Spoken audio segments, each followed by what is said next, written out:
जय श्री राम भाई लोगों, I Himanshu, welcome you to our channel current मुद्दे। आज की वीडियो में हम 9 सितंबर जो अभी शिफ्ट 1 हुई है सीजीएल की, उसका रिव्यू देखेंगे कि एक्चुअल में क्वेश्चंस कैसे क्या रहे हैं। हम देखो, एक्चुअल क्वेश्चंस तो हम डिस्कस नहीं करेंगे, बट यस मैं ओवरऑल टॉपिक्स बता सकता हूँ आपको कि कैसे क्या-क्या आया, ठीक है? तो अगर मैं क्वांट की बात करूँ, ठीक है? तो क्वांट क्वांट रही कैसी है? देखो, अगर मैं एक लाइन में समराइज़ करूँ तो क्वांट जो है 22 से 23 क्वेश्चन जो हैं वो ईज़िली डूएबल है। मतलब ईज़िली तो नहीं बोलूँगा, बट किसी ने अगर पढ़ रखा है तो वो आराम से 22-23 तो आराम से कर सकता है। प्लस ये जो 2 या 3 क्वेश्चन हैं वो थोड़े से क्या है, कैलकुलेटिव आएँगे, ठीक है? तो ये थोड़े से कैलकुलेटिव हो सकते हैं। अब ये हो सकता है कि अब यहाँ से लेकर के 1 से लेकर के 25 तक क्वेश्चन कर रहे हो, तो बीच में ये जो 3 क्वेश्चन है, हो सकता है ये ऐसे ड्रॉप ना हो। तो यहाँ पर ये चीज़ें आपको यहाँ पर स्किप करनी है और इनको लास्ट में जाकर के सॉल्व करना है, बस सिंपल सी बात है, तो क्वांट अच्छे से बन जाएगा। एक कोई अगर न्यू बिगिनर भी है, अगर न्यूबी है कोई, तो भी वो 20 से 21 क्वेश्चन तो आराम से बना सकता है ना? अगर उसने एक बार कोर्स कर भी रखा है तो। तो क्वांट में इतना कुछ आया नहीं है कोई खास। और अगर मैं वैसे बात करूँ तो देखने को मिल रहा है कि इंस्टॉलमेंट के क्वेश्चन आए, ठीक है? आने वाली शिफ्ट में आप इंस्टॉलमेंट अच्छे से पढ़ सकते हो। एसआई वाली तो हमने करा रखी है और शायद ऐसा इंस्टॉलमेंट का है, तो आप पढ़ सकते हो वहाँ से, ठीक है? और रेस वाला क्वेश्चन आया, आई थिंक रेस वाला क्वेश्चन आया हुआ है। और ज्योमेट्री जैसा हमेशा से ट्रेंड रहा है ज्योमेट्री का, ठीक है? तो ज्योमेट्री के शायद आई थिंक 2 या 3 क्वेश्चन आए, लेकिन बट ईज़ी थे। एक सर्किल बेस्ड था क्वेश्चन, ठीक है? तो आप उनको देख लेना एक बार, ठीक है? ज्योमेट्री में जो भी फ़ॉर्मूलाज़ हैं, वो एक बार आप ज़रूर याद करके जाएँगे, है ना? रिवीज़न ज़रूर कर लेना, जिसका भी अपकमिंग 2-3 दिन बाद है। और अलजेब्रा के क्वेश्चन देखने को मिले वही, ठीक है? तो ट्रेंड जो है वो नहीं बदला है, ठीक है? चीज़ें वही रहेंगी जो 2-3 या फिर शायद 1-2 क्वेश्चन आई थिंक, तो वही रहेगा जो आने वाला है। देखो, अभी अलजेब्रा में भी आपको क्या करना है, फिर आपको जो फ़ॉर्मूलाज़ हैं, जैसे ए क्यूब, बी क्यूब वाले फ़ॉर्मूलाज़ हैं, ठीक है?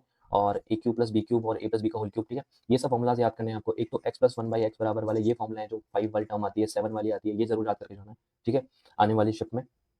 तो इतना ही था। बाकी बाकी जो अरिथमेटिक आई है वो भी नॉर्मली आई, इतने अच्छे क्वेश्चन नहीं थे अरिथमेटिक में, but simple formula based question थे जो आके ईज़िली बन रहे थे। तो इतनी ज़्यादा दिक्कत वाली बात नहीं है क्वांट में, है ना?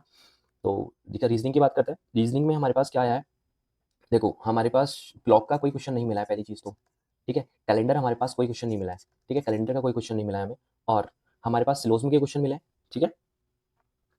और हमारे पास कोडिंग, डिकोडिंग और जो नंबर सीरीज़ आती है उनके क्वेश्चन्स तो हमारे पास है ही।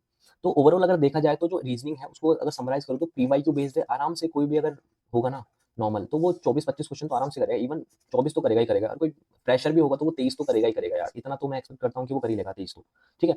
तो 23 क्वेश्चन करने लायक थे, बाकी 2 क्वेश्चन तो ऐसे थे तो थोड़ा बहुत हो सकता है कि किसी को पैटर्न समझ नहीं आया, बट वो डिफरेंस वाले पैटर्न से भी हो रही थी, नंबर सीरीज़ वाले जो थे, मिसिंग नंबर वाले, तो ईज़ी थे। बाकी इतने तो होने चाहिए, विद एक्यूरेसी भी अगर करोगे तो भी 23 तो सही होने ही चाहिए, बाकी 25 भी आराम से मारेंगे लोग बहुत, ठीक है? बाकी वो ये सिलोज़ियम वगैरह के क्वेश्चन थे। और क्या बोलते हैं, हमारे पास ऑड एंड आउट थे और ब्लड रिलेशन जो आता है हमारे पास वो तो था ही, ठीक है? मिरर इमेज के क्वेश्चन थे और जो मिरर वाले आते हैं ना इधर से वाला, वो भी थे क्वेश्चन, ठीक है? तो ऑड वन आउट वाले तो थे ही, ठीक है? 4 आपको ऑप्शन दे देंगे, उनमें से आपको एक और सेलेक्ट करना है। तो वही नॉर्मल पैटर्न जो एसएससी पीवाईक्यू का आता है। अब जो लेटेस्ट पैटर्न है सीएचएसएल वाले, वो आप लगा सकते हो उसके सेट, ठीक है? 2 सेट आप लगा सकते हो। तो सेम डिट्टो वही पैटर्न आया है। अब बात करते हैं जीएस की, ठीक है? तो जीएस में क्या रहा है हमारे पास? देखो, जीएस में हमारे को, देखो पहली चीज़ तो ये है कि जीएस ना नॉर्मल रही है। मतलब अगर कोई जिसने सिलेबस पढ़ रखा है कि हाँ, नॉर्मल चीज़ें पढ़ रखी है, वो आराम से 12 से 13 क्वेश्चन आराम से बना लेगा, ठीक है? ज़्यादा डेप्थ में नहीं है चीज़ें, डेप्थ में नहीं पूछी है, बहुत ही बेसिक चीज़ें पूछी है, सपोज़ आर्टिकल पूछ लिया उसने, ठीक है? और उसने किसी के रिवर से पूछ लिया, ठीक है? रिवर वाले क्वेश्चन पूछ लिए। बट हाँ, ये ज़रूर है कि जो करंट अफेयर की बात करें, तो करंट अफेयर आई थिंक 2021-22 देखने को मिले, तो अभी के लिए करंट अफेयर अवॉइड करना, ठीक है? और जो हमारे लेटेस्ट ट्रेंड जो बना हुआ है, ठीक है? वो क्या है, जैसे अपने पास एक्सपोनेंट्स वगैरह है, म्यूज़िक इंस्ट्रूमेंट है भाई, उनसे ज़रूर क्वेश्चन आ रहा है, ठीक है? सेंसस से आई थिंक क्वेश्चन नहीं था इस वाले में, ठीक है? अब और एक चीज़ और, जो यूनियन जो मिनिस्ट्रीज़ हैं, वहाँ से कोई क्वेश्चन था या फिर उसकी कोई स्कीम से रिलेटेड कोई क्वेश्चन था, ये ज़रूर चीज़ें देख के जाना, स्कीम रिलेटेड क्वेश्चन्स। और क्या देख सकते हैं हम, एक एक बैटल से क्वेश्चन था एक, ठीक है? तो बैटल्स जितनी भी होंगी, जितनी भी बैटल्स है जो अपने हिस्ट्री में हुई है, वो सारी एक बार आप देख के जाना, ठीक है? तो स्टैटिक पोर्शन की अगर मैं बात करूँ तो भी इतना कोई खास नहीं था कि दम नहीं लगा कि कुछ ज़्यादा बहुत ही एक्सेप्शनल पूछ लिया, कुछ डेप्थ में पूछ लिया, नॉर्मल था। एक शायद आई थिंक ओलंपिक से क्वेश्चन था, तो ओलंपिक अभी हुआ भी है तो देख लेना यार, ओलंपिक से क्वेश्चन बन सकता है, ठीक है? और बाकी अपने पास मैं बता दिया आपको, पॉलिटी से तो नॉर्मल क्वेश्चन थे। एक शायद प्रेसिडेंट से रिलेटेड क्वेश्चन था, ठीक है? तो प्रेसिडेंट एक बार देख लेना। रीट्स देख लेना, रिट्स जो होती है अपने पास, रिट्स, ठीक है? उससे क्वेश्चन था आई थिंक कोई। और अपने पास कुछ लेक और डैम से रिलेटेड क्वेश्चन था, ये भी अब थोड़ा-सा पूछने लग गया है वो, लेक और डैम से रिलेटेड, तो आप इसको भी देख लेना ना, ठीक है? तो इतना ही था, मतलब कहने का मतलब है कि ये जो जीके जीएस है अपने पास, वो नॉर्मल रही है, 12-13 आराम से डुएबल, और जिसकी अच्छी है वो थोड़ा देख लेना। एक बीसीसीआई करके कुछ था, इसका एक इसका हेडक्वार्टर पूछा था आई थिंक, शायद, है ना? या फिर किसी और का हो सकता है, ठीक है? श्योर नहीं है। तो एक हेडक्वार्टर वगैरह भी है जो इम्पोर्टेंट हमारे पास, जो भी चीज़ें हैं उनका आप एक हेडक्वार्टर देख लेना, जो भी, है ना?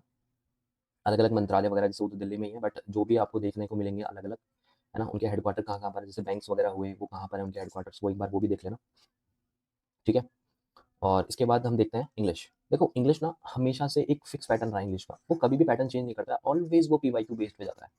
PYQ based. बस ये ज़रूर होता है कि कई बार उसका लेवल अप होता है, कई बार उसका लेवल डाउन होता है, ठीक है? 2 ही चीज़ें हो सकती है हमारे पास, या तो लेवल अप होगा या लेवल डाउन होगा, या फिर लेकिन रहेंगे वो पीवाईक्यू बेस्ड ही। ऐसा नहीं होगा कुछ अलग ही पूछ लिया उसने, ट्रेंड ही चेंज कर दिया, नहीं ऐसा नहीं होगा, ठीक है? और जो देखो, अगर मैं बात करूँ ओडब्ल्यूएस की, तो वो भी भाई पीवाईक्यू में आई हुई है। ओडब्ल्यूएस जो भी आया हुआ था वो पीवाईक्यू बेस्ड था, डिट्टो पीवाईक्यू पर सेम ऐसे एज़ इट इज़ उठाया हुआ है, ठीक है? और जो स्पेलिंग एरर थी वो भी नॉर्मल है ना, स्पेलिंग एरर थी वो भी नॉर्मल आई हुई है, जो भी प्रीवियस ईयर में पूछी गई है, बहुत बार पूछी गई है, ठीक है? सिनोनिम था वो बहुत ईज़ी था, ठीक है? आप यूज़ भी करते हो उसको यूजुअली, है ना? तो नॉर्मल चीज़ें थी, जंबल्स था, पीवाईक्यू पीक्यूआरएस था, वो आया ही था। और बस एक चीज़ है कि जो क्लोज़ टेस्ट था वो थोड़ा-सा कन्फ्यूज़िंग आया था, जो इसको क्लोज़ टेस्ट को बोल सकते हैं हम कि ये गुड लेवल का था। तो क्लोज़ टेस्ट आप गुड लेवल बोल सकते हो, और थोड़ा-सा कन्फ्यूज़िंग इसके ऑप्शंस थे। क्लोज़ टेस्ट ईज़ी था, आई थिंक एनवायरनमेंट रिलेटेड कोई था, और इसके जो ऑप्शंस थे वो थोड़े-से, मतलब मैं कह सकता हूँ कि हाँ, थोड़े कन्फ्यूज़िंग थे, तो उसमें थोड़ा डिफरेंस आ रहा था, मतलब समझने में कि कौन-सा लगाया जाए। तो बाकी तो ओवरऑल था। बाकी ओवरऑल क्या रहा है भाई, ओवरऑल बस जो सीएम पे भी डाला है अभी, ठीक है? रिव्यू तो आप देख सकते हो। तो ओवरऑल सिर्फ़ सिंपल सी बात है, सिर्फ़ यही रहा है कि मैथ्स जो थे वो पीवाईक्यू बेस्ड ही थी अपने पास, और इंग्लिश जो है वो ईज़ी टू मॉडरेट है, क्लोज़ टेस्ट बता ही दिया, गुड लेवल है। मॉडरेट बट रेलेवेंट है। मॉडरेट इसलिए क्योंकि 12-13 आप अटेम्प्ट कर सकते हो। अगर वो ईज़ी वाली चीज़ में होती तो शायद आई थिंक मैं 15-16 अटेम्प्ट बोलता कि यार 15-16 आराम से बन रहे थे, किसी ने पढ़ रखी है, ठीक है? और ओवरऑल कह सकते हैं कि भाई नीदर द ईज़ीएस्ट वन और नॉट द हार्डेस्ट, मतलब एक ठीक-ठाक एक एवरेज शिफ्ट मैं बोल सकता हूँ, ठीक है? एवरेज जो कि ईज़ी टू मॉडरेट रहेगी, यानी आई थिंक अगर 36 शिफ्ट है तो ये बीच में कहीं न कहीं लाई करेगी, ठीक है? ना तो ये इधर आएगी ना इधर आएगी, आपको डिपेंड करता है बाकी और शिफ्ट कैसी रहेंगी। बट अगर ये ऐसा ही ट्रेंड रहा तो ये चीज़ यहीं कहीं लाई करेगी, ठीक है? तो इतना ही रिव्यू था, आई होप आपको पसंद आया होगा, ठीक है? तो इस बेसिस पे जो-जो क्वेश्चन्स मैंने बताए हैं, क्वेश्चन्स नहीं मतलब जो टॉपिक्स बताए आप इनको कवर कर सकते हो, ताकि आने वाली शिफ्ट में आपको थोड़ा फ़ायदा हो जाए, ठीक है? तो मिलते हैं किसी नेक्स्ट शिफ्ट के रिव्यू में, तब तक के लिए साइनिंग ऑफ, बाय बाय।